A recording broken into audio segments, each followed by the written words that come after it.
Setiap tahun di dunia gulat profesional pasti ada yang namanya kontroversi. Termasuk tahun 2023, banyak kontroversi di dunia gulat profesional yang terjadi, guys. Ini ada 10 momen kontroversi yang terjadi di tahun 2023. Kontroversi itu apa sih, Bang? Kontroversi adalah sesuatu yang membuat perdebatan banyak orang.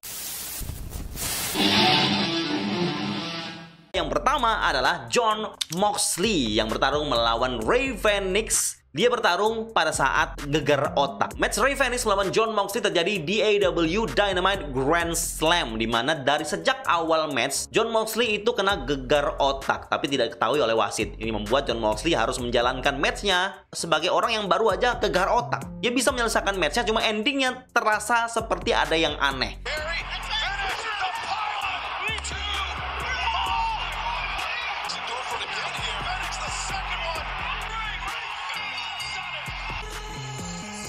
Pas diperiksa oleh wasit dan dapat informasi kalau memang Jon Moxley sejak awal kena gegar otak, dan keputusan wasit untuk melanjutkan match tersebut di saat memang Moxley kena gegar otak itu menjadi kontroversi tersendiri ya, membuat perdebatan banyak orang. Kenapa sudah tahu dia gegar otak tapi masih dilanjutkan? Akibatnya katanya match itu endingnya menjadi berubah, tidak seperti skenario, dimana harusnya Jon Moxley retain, tapi Rey Fenix tanpa ada prediksi apapun, tidak ada yang berpikir ke arah sana, dia berhasil mendapatkan AEW International Champion.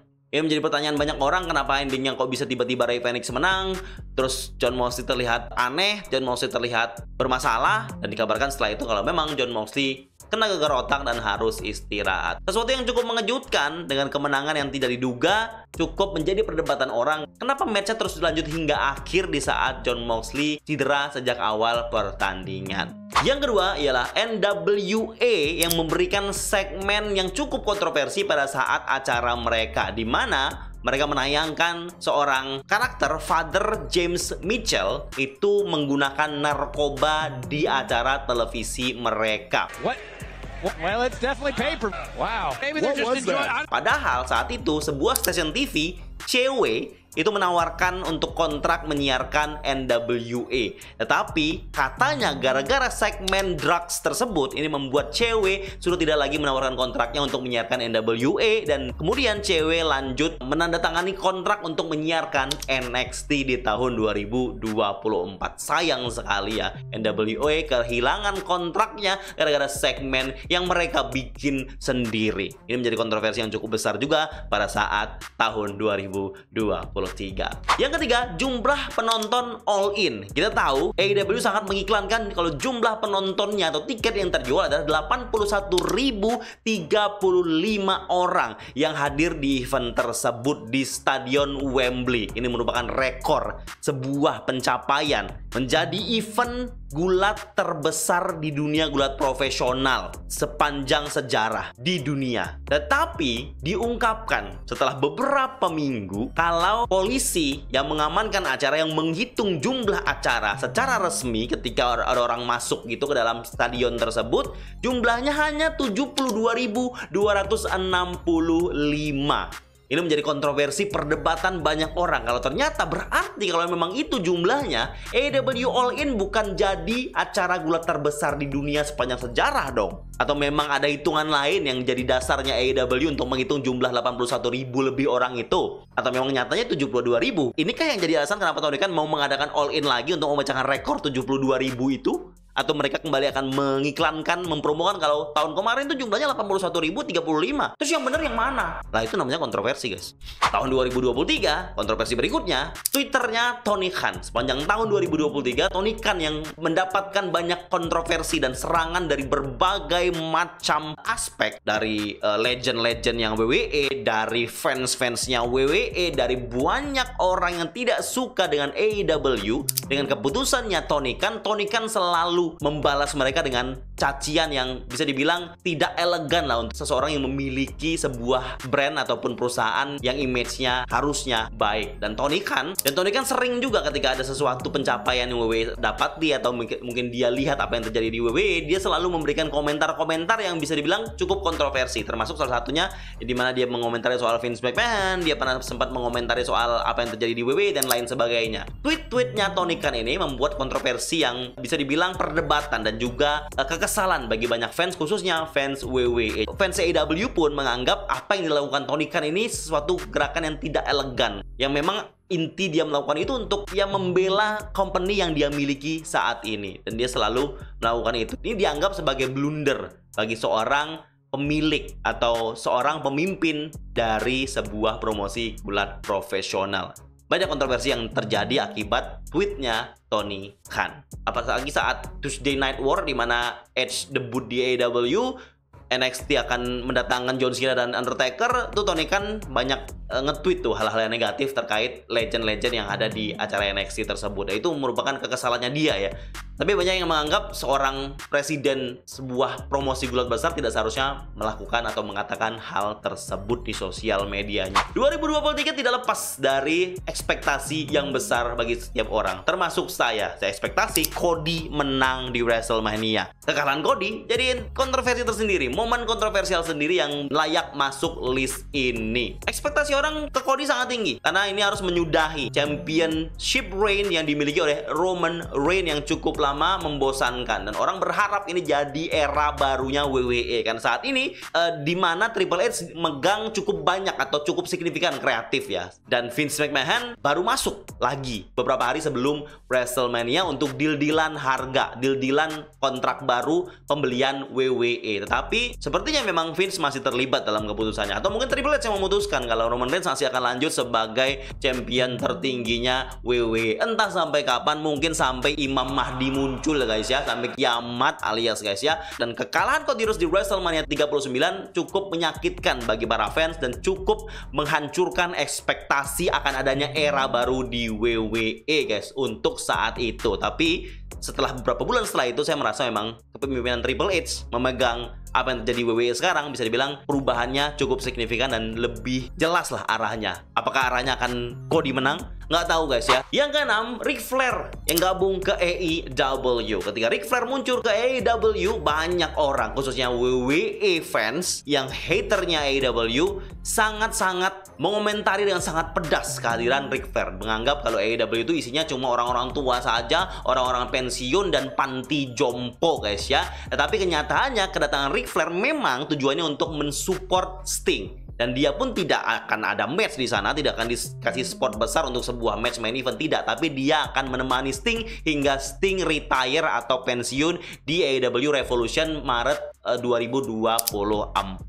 Dan diungkapkan juga kalau Tony Khan tidak mengeluarkan banyak uang atau bahkan sama sekali tidak mengeluarkan uang untuk meng-hire Ric Flair. Ric Flair datang ke sana dibayar oleh sponsor dari minuman energinya yaitu adalah Woo Energy Drink. Ini diungkapkan oleh Tony Khan dan bisa dibilang untuk mendiamkan semua orang yang menganggap kalau Tony Khan menghambur-hamburkan uang, membuang-buang uang hanya untuk mendatangkan sang kakek Ric Flair. Ini jadi kontroversi yang cukup besar juga pada saat itu. Orang kayak, kenapa sih kok orang tua datang-datangin terus kayak AEW? Ini jadi kumpulan orang tua semua, kasih bulat mudanya kesempatan dong. Nah, orang banyak komentar kayak gitu. Kalau bahas 2023 tidak akan bisa lepas dari keluarnya CM Punk dari AEW dengan kontroversi yang sangat besar, di mana dia keluar karena dipecat oleh Tony Khan, di mana dia berantem dengan Jack Perry di backstage event terbesarnya AEW All In di UK gara-gara kaca real atau kaca fake yang Jack Perry harus gunakan. Ya, kontroversi ini cukup panjang untuk diceritakan. Saya sudah punya videonya sendiri untuk menceritakan kontroversi-kontroversinya CM Punk. Tapi yang jelas, keluarnya CM Punk dari AEW memberikan kontroversi besar tersendiri dan cukup kacau lah, membuat vibe-nya AEW sudah tidak se-hype sebelumnya, bahkan sejak sebelum CM Punk datang ke AEW. Ketika CM Punk meninggalkan AEW dengan segala macam kontroversi yang masih mereka emban, CM Punk datang ke AEW dengan menjadi orang yang baru, yang berganti menjadi orang baik. Kasihan Anda Pak Tony Khan, tetap nge-tweet aja ya.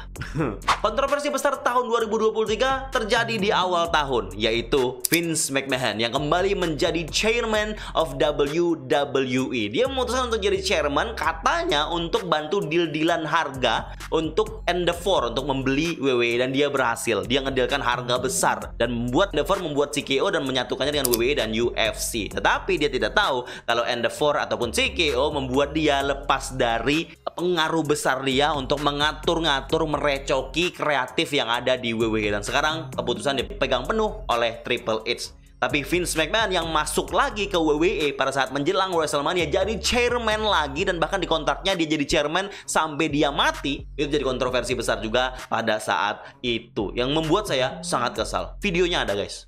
November 2023, CM Punk kembali menjadi momen kontroversial tahun 2023. Setelah dia punya masalah besar di AEW, keluar dipecat oleh Tony Khan, menjadi image yang jelek untuk AEW dan dia sendiri. Tetapi karena demand dari fans WWE pengen CM Punk kembali ke WWE dengan tempat yang tepat, yaitu Survivor Series di Chicago, CM Punk beneran muncul tanpa ekspektasi apa-apa, tanpa mengharapkan apa-apa. Saya kaget, semua kaget. CM Punk kembali dengan attitude yang baru, dengan deal kontrak seorang legend yang tidak muncul sering-sering, tapi hanya dapat spot 1 atau 2 match mungkin 1 tahun, dan di treatment sebagai seorang yang tidak full time dalam bergulat, tetapi memberikan impact yang besar jelas untuk bisnisnya WWE. Dan sejak kehadiran CM Punk, merchandise terjual sangat banyak, tiket terjual dengan sangat banyak, melebihi pengaruhnya Cody Rhodes. Apakah CM Punk mendapatkan champion duluan daripada Cody Rhodes nantinya? Aduh.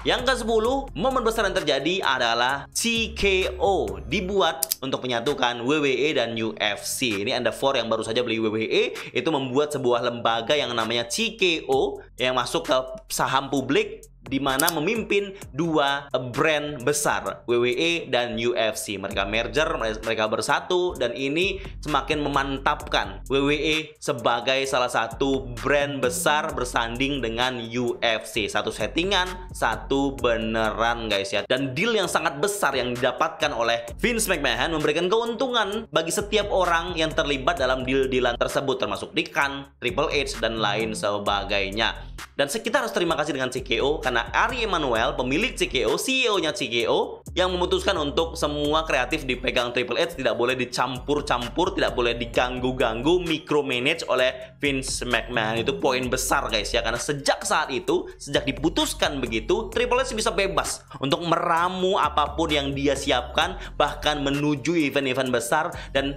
jelas terbukti menguntungkan apa yang terjadi. Dan WWE bersama UFC merger bersama company bernama TKO adalah momen kontroversi besar. Dengan merger ini membuat Vince McMahon bukan lagi pemilik WWE. Dan ini sesuatu yang tidak pernah kita bayangkan sebelumnya. Tidak pernah terfikirkan sama sekali sebelumnya kalau McMahon family bukan lagi pemilik WWE. Tapi Vince McMahon tetap bisa bergembira karena dia mendapatkan pundi-pundi yang sangat luar biasa dari penjualan WWE.